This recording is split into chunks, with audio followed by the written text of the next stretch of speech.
infos de la RDC, l'Afrique et le reste du monde. Une seule adresse: www.congosynthèse.com.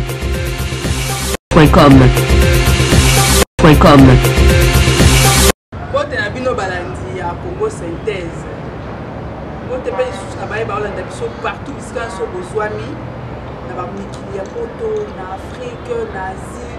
Vraiment bote mingi na bino so bozwami bakubongo ya kolanda émission na bino oyo tobengi bongo totonga po totonga Congo. Na kati émission nde tobimisa bongo ba vérité. Totunaka bituna na ba invité bapesa biso biyano. Selon bango tozaka ba analyse. Selon nanda kopesa makanisi ya ye na oyo etali bongo mboka Congo tokotonga tokobisobe oyo yali ya mabe pour que totonga lobi na biso Congo ya la malamu na bongo na mokona lelo toyambi bongo yali bongo na mboka Jean-Pierre Musanganya na ye nande tokobeta bongo masolo matali bongo maima kotungisa penza ekolo Congo. Tokobeta pena masolo matali bongo rencontre to conclave ya ba opposant na mboka ya Afrique du Sud. Tokobeta lisusu matali bongo enquête oyo RDC lancé bongo na mboka Angola a dépêché bongo ba enquêteur bakende ba benda qu'est-ce qui s'est réellement passé na kati ya mboka ya Angola. Tokobeta lisusu matali bongo biti comment marche ya ba opposant le 26 et puis le 27 meeting ya côté ya FCC. Pona nini coïncidence wana koto ba ko marcher koto bango balobi bakopesa bango pe maloba le 27 bayoka bango na yango wana en tout cas mo bolimbisi na ndenge miso ko sanga penza pasi e ko malamu te ko longwa be net na comment na miso na bino ko ko mwa ndenge miso na ndenge zali ezela pena kitoko mingi na sepel ko bombango atoka bolimbisa nga penza bo tenir nga penza rigueur te na ndenge na lati bongo matalatala na kopesa maloba bongo na invité na ngai ya mokona lelo bote mona mboka Jean-Pierre Musanganya. Bote mama boni santé. Non, santé ezali nango malamu na ngolo ya Nzambe azali kobata biso mokona moto. Boni santé ya parti na yo kombo ya bongo MPK. Sinon te MPK ezali kotambola malamu tozali kaka kotambola na longue tolobaki na banenge te biso tozali bae oyo bazali basi bandima ko soutenir mokonzi ya mboka na biso papa Joseph Kabila Kabange oyo azali kosala makambo minene mazali komona na misu surtout sur le plan démocratique na kati ya mboka na biso ndenge azali kobunda na de façon que mboka na biso za mwa kimi atako bandungu ezali par-ci par-là ezali ka mokili ndenge Nzambe akela yango azali kobunda de façon que mboka ezali na kimia biso nde tozali MPK nde tolobi yango ezali mouvement populaire kabiliste donc puisque tozali bana ya papa Joseph Kabila Kabange. Bana Joseph Kabila Kabange baninga bako kima bino bako kanga makaka bako kanga make baninga bako boya bi bako longa bako kende bako na ngambo mususu ko basang mais bino bako kende kala ngambo abata mabe. Ah bon wana yo mutolobi yango eza lokola kaka te mwana alobaka na papa pesanga biloko na nga na kokina kende mais suka azongela papa mais biso tozali bano tolongo epa papa te biso tobotami epa papa tozali kokoba se epa ya papa Joseph Kabila Kabange son excellent monsieur le président de la République. Yasolo tokota bongo suko na matali bongo maima ko tungisa penza ekolo Congo rencontre ya ba opposant na mboka ya Afrique du Sud. Yo moni ya ndenge analyse na bon ngai pona ngai masolo wana tali penza mingi ngai te mais puisque ezali motuna tokopesa yano po bazali bana mboka bakei kobeta mwa jeu de théâtre na bango libanda soki basisi mwa théâtre na bango sima bakozonga na kati ya mboka eza na likambo te ndenge kaka oti koloba tokosenga na bolé peut-être na bandenga bazotala biso mwa miso ezali kobeta ezali miso ezobela te yo au moins lilete ezali biso ezali moi inde ezali kobeta na miso ya mwa moyen mokolo tozali kobeta mwa lisko na kobatela mwa moi na contre moi tozonge na mutuno otuni baninga ya solo basepeli kokende kofanda na Afrique du Sud mwa mikolo kokutana kosolola kozwa mwa ba stratégie ndenge nini bakoya na pour participer à l'élection ezali prévu le 23 décembre.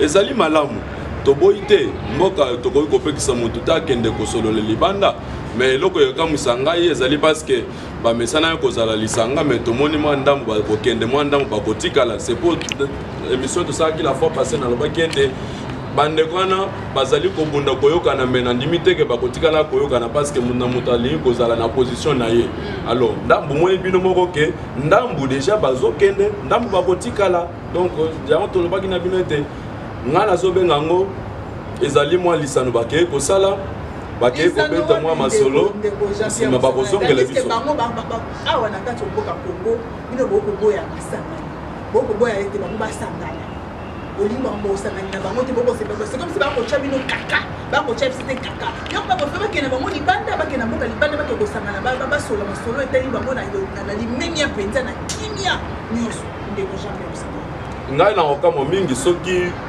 bato bazolo koloba ke non biso tozali kopekisa biso bakabiliste tozali kopekisa bandeko ya opposition basangana eza lokuta parce que oti koloba ngo parmi basujet ya mokolo mwa lelo baza na marche mokolo ya vendredi alors au moins que non ezali lokuta makambo aloba comment marche esala mais bon kaka kosangana na kati ya salle ntango basalaka kosangana na bango bakoloba matali bongo processus électoral mpe na mango etali machine a voter baninga bakoboya bino bokoka c'est comme si bobombi mwa eloko mona nsima machine a voter wana yango bango bakotelemela machine a voter ebongo vraiment mpona kosolola makambo ya machine a voter faut pas qu'il y ait des solo en Afrique d'ici. Mais si, pas qu'il y ait des solo là. Pourquoi il y a des candidats, pourquoi il y a des candidats là bango? Mais oui, ce qui va. Tiens, na mulongo ya élection ezali koya le 23 décembre. Parce que mama matali bongo machine à voter pour ekokota kokoso mingi, kokoso ekokota be na mboka. Omoni makambo nyonso wana. Ba politicien biso nyonso tolobakaka peuple. Mais en réalité, tu connais le peuple azana simanani le 23 décembre. Pour tout le monde qui en 2006, tout le monde en 2011, tu connais le peuple azana simana parce que na mapona mine bisika ba yeba peuple. Ceux qui mutu asepe nazo bandelango, ceux qui baninga bandeko na biso pour ne pas citer leur nom. Bakei kosolola libanda ya mboka na biso. Et ça dit mabete. Nulle part, est-ce que vous avez un passeport? Est-ce que vous avez un visa? Non, ils sont libres. Ils vont trouver que c'est un cadre. Ils vont s'épéler. Et ça, le coup, de s'épéler, tout ça, l'émission. Mon comme ça, ça, l'émission en Minza. Et ça, moi, déplacement, moi, nous autres, après, on a grafté. Solo là. Basala moi j'ai des théâtres na bango sima bakoya to bakoya ko participer na élection le 23 décembre. Botique à l'événement de conférence Tshisekedi. Ah on va pas ça na banda. Ya tikali ah yo ngai na sepeli vraiment na kolobango étant que peuple congolais na longola na kazaka na nga politicien nazo étant que peuple congolais. Les décisions sentimentées. Donc, bomba mabe. Ndeko Félix Tshisekedi a eu la décision à Kitoko. Pourquoi on a levé la décision à Kitoko? C'est parce que, à comprendre ce qui a beau participer à l'élection, nous serons gagnants. Depuis que nous sommes parce que tu gagné l'élection sans mutumo kwa zana akoki ko cha biso mwa panzi likolo na bitumba omoni na boxe na bitumba po bika bokolonga na bitumba mama lelisa na silisa omoni na ringa omoni élection biso tozomo ba mususu ko ba kwa mouche ba kwa léger or na boxe na boxe ba boxe tient jamais poids lourd contre poids léger parce que biso tolingi quand même moto à se sentir que ça quand même poids lourd na nini kuna na opposition aya à compétir na biso na ring le 23 décembre tobeta mamwa biture biboto toye banana kovimba na kovimba tena na kozwaka ona na kozwaka ote peuple nda ko décider biso tobita tobeti mabo ote tobika to na machine à dauphin au peuple à Koboy. Bayemela kibino na stade kuna toboy machine à voter. Toboy machine à voter. Yo lingi Maman Ange, yoka na yebisa yo.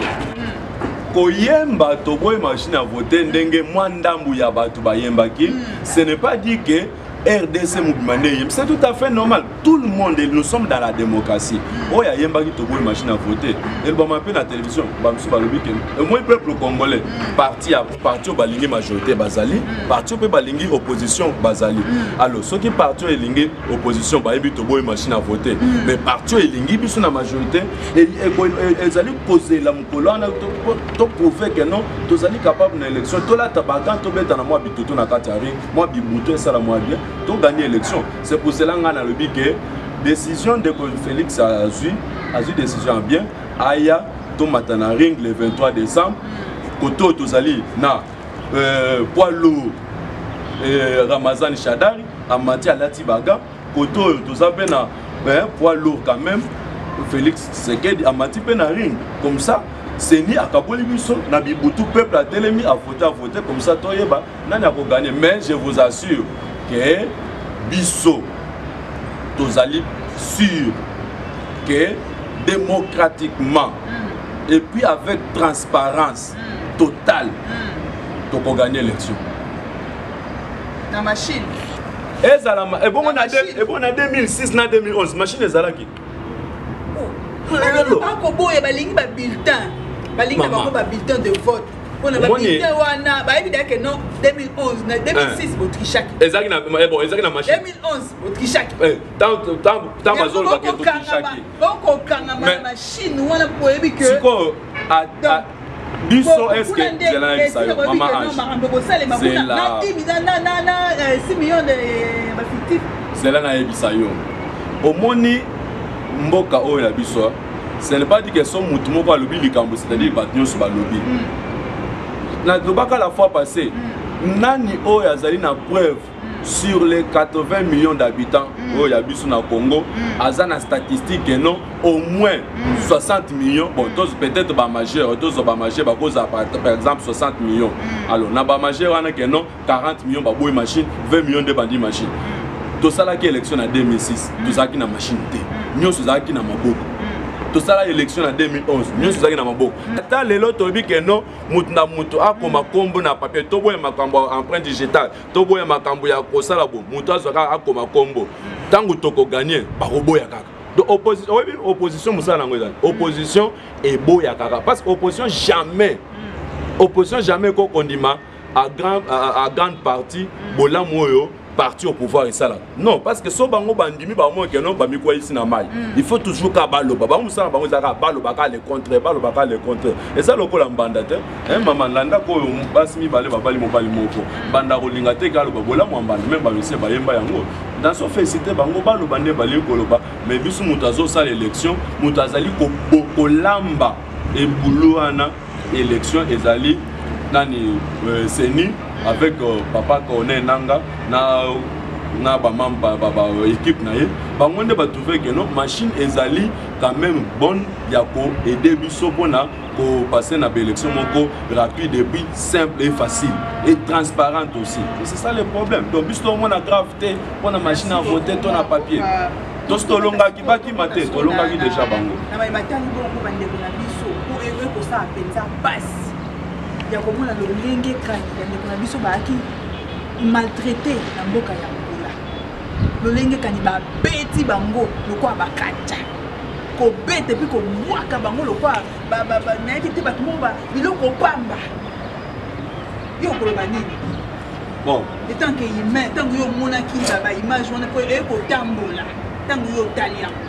Maman, d'abord nazo compatir na pasi bandeko na biso bazali bamoni mpe bazali kocontinue komona na kati ya mboka ya Angola parce que ndeko moko te nde tovandi bofandi na ndako baye koyebi biso no bazobeta leki na yo mpona en tout cas atozalaka dikoka okoreagir okonguluma mpe oyeba nini yango ezoleka mpona leki na nga bakabete mpo ya nini alors bandeko c'est vrai mosusu bino bozoyoka yango na masolo mais je me souviens biso baannée passé vers le 2005-2006 biso tozalaki na frontière Angola RDC Angola na mwanda makambo tomona epesa biso mpasi na motema neti nga mona aza victime nga na longwa mosala na mwanda parce que na défenda bandeko na nga bakongolais oyo angolais aye kodera abengani biso kuna baninga na bango bazali babandi kofinga bisusu bajeune na biso alors epesa mpasi biso tozosala problème ezani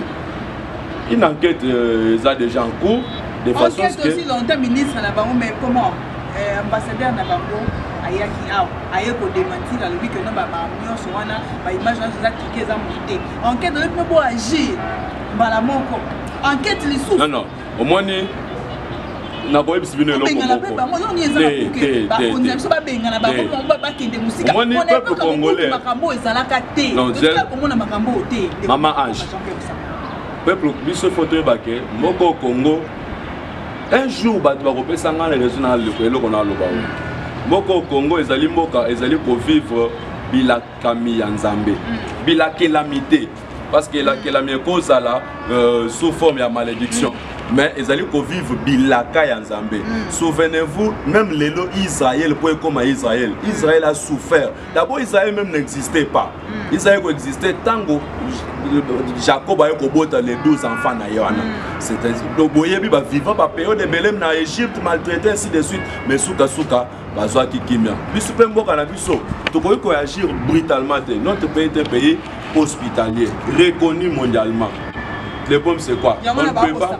Non. Tokoki ko monenga kati yo lito yo po kati lito te. Toke na makamale malembe, toke sur la voie diplomatique parce que guerre est bon ça que l'autre côté. Surtout qu'il y a une guerre, c'est nous qui allons perdre. Pourquoi nous allons perdre? Parce que il y a encore d'autres qui sont là-bas. Et ceux qui sont minoritaires, ceux qui sont agir brutalement, et bon, facilement. Donc allons-y petit à petit, les enquêtes sont mises en marche et puis sur les voies diplomatiques. Qu'est-ce qui se passe qu'à tout moment, ce n'est pas pour la première fois. Angolais Bengana, non. Bakonzamboka bazali basi bazui makamnyos na maboko babongisa batinda délégation batindi déjà de la délégation de façon que ba tozo éclaircissement sur ce point. Vous allez à Bitumba les ali malamu te.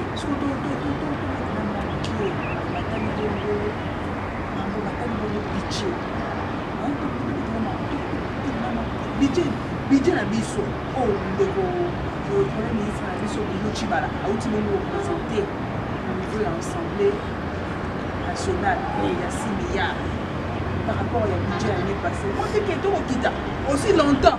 On les mots quand ba coulage wana nyonso ba quand ba coulage wana nyonso pour mettre budget mata. Toto comme on a quand même été mo konza mboka zaki bongo na mboka ya Lubumbashi. Pona matali bongo ma ya ba minéré ba mine. Oui.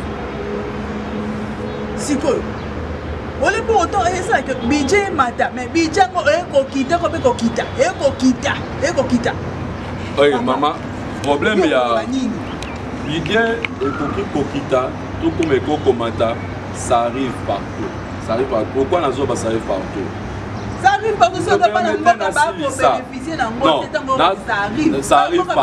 ça arrive partout maman bana mboka même ngape na mwana mboka bino kasi ke no ngane na ba million na poche non na pe mwana mboka na ça pour ça de façon que ce n'est pas par une baguette magique to beti kaka boye et balé pasu ki batu bakati non tout se fait par calcul et puis Bruno Tshibala ce n'est pas très longtemps qu'il a premier ministre il doit étudier ce que les gens oublient c'est quoi tant que muto akoti na musala ce n'est pas directement qu'il y a une connaissance parfaite, il y a circuit sur Moussa Nesama. Non.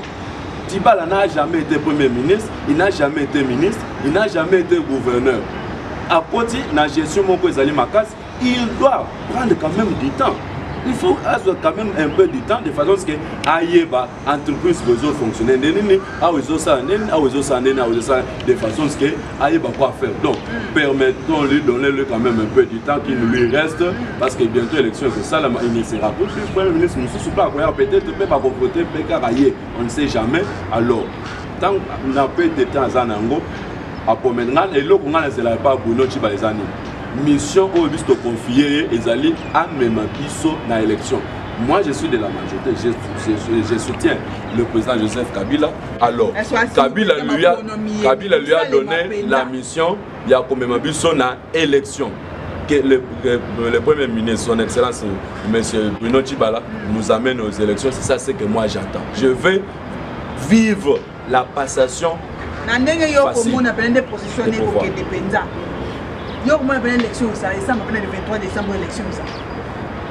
Bon, biso dozo compétir. Puisque ça le goal va joueur azo kende comité de ekolobakeno match obeta na 15h et obeta na 16h. Biso joueur dozo zela kaka commission et le bana biso que lelo ezali élection. Ce qui c'est ni ailleurs biso que élection ezali le 23 décembre. Nous allons partir aux élections. Alors biso na problème. Nous biso dozo zela kaka élection le 23 décembre. C'est à Seni. Parce que c'est un problème. Parce que non, la majorité de pour ces élections, non, nous peut tous l'élection. C'est pour cela que toujours se préparer. Toujours se préparer. Il y a un candidat à la présidentielle.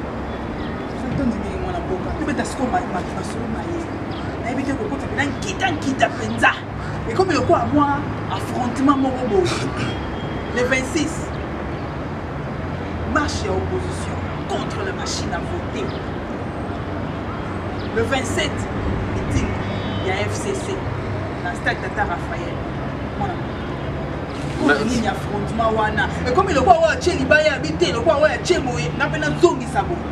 bon, c'est normal. Moi, tout ça, dans la politique, je ne sais pas que non, non, politique est allée 100% bibliothèque. La politique est allée conviction. Conviction, tant que Moninga a salé l'okoboé, Moninga pas le qui a salé l'okoboé. Ils allaient m'abêter, tous compétir. Tes habitumba, moko, j'ai mon loyal, les gens normal. Baninga baseng, parce que pas de zone, parce que nous sommes majorité zone qui ça opposition ça. Non, ça ce sont des distractions. Non, ça ce sont des distractions. Ça ce sont des distractions. Ce sont des distractions. Ce sont des distractions. Mais non. Comment vous voulez que j'accepte maman? C'est là tout le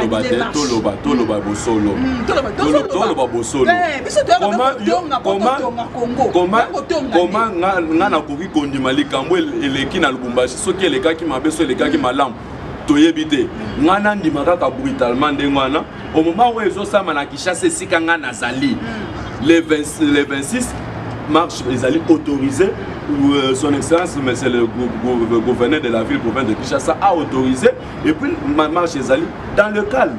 Alors où est le problème? Parce que nous sommes à Makamuna Bango et ça Makamuna Bango. Ça c'est au bête tes jours voilà. Non mais ça c'est bête par rapport à quoi? Comme il a autorisé bien et après comme non,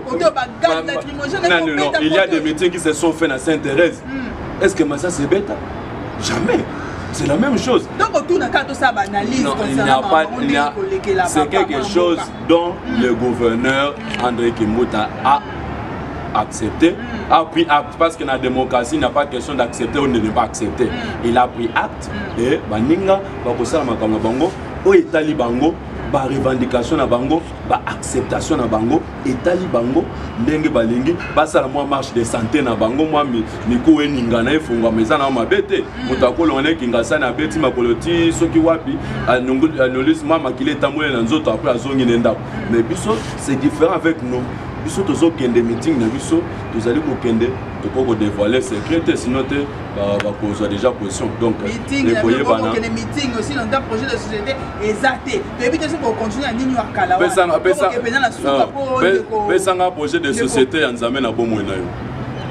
Ngani na rotuna bituna moi. Ah, c'est pour dire que Nzambe atikala kolakse biso projet de société na été na bomona biso.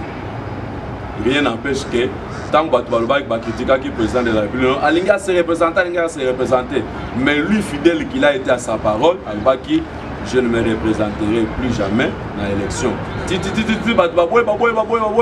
Il a fait preuve de la démocratie sincère. Le 8 à Misaki, Dauphin, Otuzane Lelo, Emmanuel Shaddad Ramazan. C'est la même chose aussi. Puisque vous allez poser, maintenant vous allez normal, il n'y a pas de problème.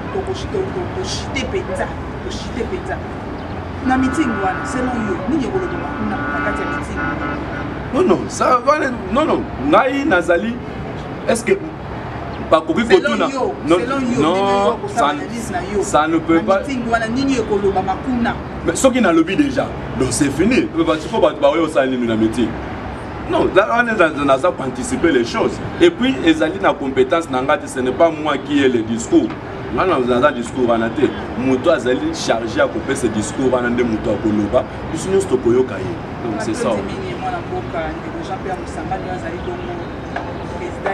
Mingi na bino balandi na ndenge ndimaki bongo pesa biso miso bino ko batoyi na bino pona koyoka nini otonga to solola na mokolo mwa lelo o etalaki bongo bosangani ya bana mboka na mboka ya Afrique du Sud. RDC atindaki bongo ba enquêteur bakende koyeba nini elekanaki penza kuno mboka Angola tolobeli pe bongo mayebatali bongo marche. Il y a le 26, puis meeting, il y a le 27. Dès que je suis allé à la boca, la semaine dernière, je suis allé à rigueur, na ndenge na tibongo lunette pour miss penza et que ça penza passe mais na bolingo to sakanango na musala o na engagement au tondima il y a pour servir bino na yango na to etumika est-ce que to ya penza to ya Congo Synthèse.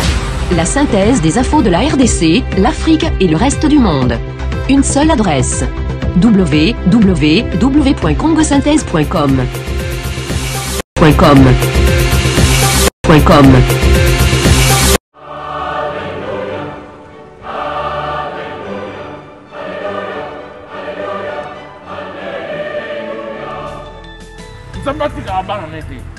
Bota la solution ya sikezwami. Pona bateau bazopele na kisasa. Solution ye ya ofele. Solution ye ya ofele. Qui dit que mutuelle de santé ya sika, mutuelle de santé pas tout seul. Au pesi mbongo awa ba supporter mutu non na kisasa. Ofele na ba hôpital tout yakin. Bazana ba contrat na ba hôpital tout yakin. Au pesi mbongo awa kuna ba kesalele examen ofele, consultation ofele, traitement ofele. Un bête hôpital au Félé. Pour 150 livres par patient, vous bénéficierez d'une couverture médicale pendant 1 an. Consultation gratuite pendant 1 an. Examens médicaux gratuits pendant 1 an. En cas d'hospitalisation, la mutuelle vous prend en charge pendant 10 jours. Pour bénéficier de cette offre, enregistrez les membres de votre famille à partir du mois d'octobre jusqu'à fin décembre 2018. Avec mutuelle de santé, pas tout seul. Kebako. Contactez Batousol au 0044 746 683 0585. Batousol vous remercie et vous dit à très bientôt. Congo Synthèse. La synthèse des infos de la RDC, l'Afrique et le reste du monde. Une seule adresse. www.congosynthèse.com. Bote na bino balandi ya Congo Synthèse. Bote pe lisusu na baye baolanda biso partout bisika so bozwami na ba mikili ya poto na Afrique na Asie. Vraiment bote mingi na bino so bozwami ba bongo ya kolanda. Émission na bino oyo tobengi bongo totonga po totonga Congo. Na kati émission nde tobimisa bongo ba vérité. Totunaka bituna na ba invité bapesa biso biyano selon bango tosaka baanalyse selon nanta kopesa makanisi oyo ya ye na oyo etali bongo mboka Congo tokotonga tokobimisa mpe oyo eyali ya mabe pour que totonga lobi na biso Congo ya la malamu na bongo na mokona lelo to ya bibongo ya libongo na mboka Jean-Pierre Musanganya na ye bina ndeto kobeta bongo masolo mai matali bongo mai mako tungisa penza ekolo Congo to kobeta pena masolo mai matali bongo rencontre to pe conclave ya ba opposant na mboka ya Afrique du Sud to kobeta lisusu mai matali bongo enquête oyo RDC lancé bongo na mboka Angola a dépêché bongo enquêteur bakende baye babenda qu'est-ce qui s'est réellement passé na kati ya mboka ya Angola to kobeta lisusu mai matali bongo biti comment marche ya ba opposant le 26 et puis le 27 meeting ya côté ya FCC on a nini coïncidence wana côté bako marché côté bango balobi bako pesa bango pe maloba le 27 bayoka bango na yango wana en tout cas moi bolimbisi na ndenge miso ko sanga penza pasi e ko mala muté ko longwa be net na comment na miso na bino boye ko ndenge miso na ngeza li ezela pena kitoko minto na sepel ko bango atwa bolimbisa nga penza bo tenir nga penza rigueur te na ndenge na lati bongo matalatala na kopesa maloba bongo na invité na ngai ya mokona lelo bote mona mboka Jean-Pierre Musanganya bote mama boni santé non santé ezali nango malamu na ngolu ya Nzambe azali kobato biso mokona moko boni santé ya parti na yo bongo ya bongo MPK sinon te MPK ezali kotambola malamu tozali kaka kotambola na longue tolobaki na bandenge te biso tozali baye oyo bazali basi bandima ko soutenir mokonzi ya mboka na biso papa Joseph Kabila Kabange oyo azali kosala makambo minene mazali komona na misu surtout sur le plan démocratique na kati ya mboka na biso ndenge azali kobunda na de façon que mboka na biso eza mwa kimia ata ko bandungu ezali par-ci par-là ezali ka mokili ndenge Nzambe akela yango azali kobunda de façon que mboka eza na kimia biso nde tozali MPK nde tolobi yango ezali mouvement populaire kabiliste donc biso tozali bana ya papa Joseph Kabila Kabange bana Joseph Kabila Kabange baninga bako kima bino bako kanga makaka bako kanga mate baninga bako boya bi bako longa bako kende bako na ngambo mususu ko basantu mais bino bako kende kana ngambo abata mabe ah bon wana yo mutolobi yango eza lokola kaka te mwana alobaka na papa pesanga biloko na nga na kokina kende mais suka azongela papa mais biso tozali bano tolongo epa papa te biso tobotami epa papa tozali kokoba se epa ya papa Joseph Kabila Kabange son excellent monsieur le président de la République ya solo tokota bongo siko na mai matali bongo mai mako tungisa penza ekolo Congo rencontre ya ba opposant na mboka ya Afrique du Sud yo moni ya ndenge analyse na bon ngai pona ngai masolo wana et tali penza mingi ngai te mais puisque ezali motuna tokopesa yano po bazali bana mboka baki kobeta mwa jeu de théâtre na bango libanda soki basisi mwa théâtre na bango sima bakozonga na kati ya mboka eza na likambo te ndenge kaka oti koloba tokosenga na bolivisi peut-être na bandinga bazotala biso mwa miso ezali kobeta ezali miso ezobela te yo au moins lilete ezali biso ezali moi nde ezali kobeta na miso yango moyen mokomo tozali kobeta mwa liso mpona kobatela moi na contre moi tozonge na motuni otuni bandinga ya solo basepeli kokende kofanda na Afrique du Sud mwa mikolo kokutana kosolola kozwa mwa bastratégie ndenge nini bakoya na participer na élection ezali prévu le 23 décembre ezali malamu toboyi te mboka tokoki kopekisa motu te akende kosolola libanda mais eloko yokamwisa ngai ezali parce que bamesana yo kozala lisanga mais tomoni mwa ndambo bakokende mwa ndambo bakotikala c'est pour émission tosalaki la fois passé nalobaki ete bandeko wana bazali kobunda koyokana me na ndimi teke bakotikala koyokana parce que moto alingi kozala na position na ye alors ndambu moni bino moko ke ndambu déjà bazokende ndambu bakotikala donc yango tolobaki na bino ete nga nazobenga yango ezali mwa lisano bakeye kosala bakei kobeta mwa masolo nsima bakozongela biso awa na kati oboka kongo bino bokoboya masangani bokoboya ete bango basangana olingo bango osangani na bango te bokosepela c'est comme si bakotya bino kaka bakotya biso te kaka yango bakofe bakende bango libanda bakende mboka libanda bake kosangana basola masolo etali bango na limemia mpenza na kimia nyonso ndeko jambe osangana ngai na okamo mingi soki bato bazolobi kolobake no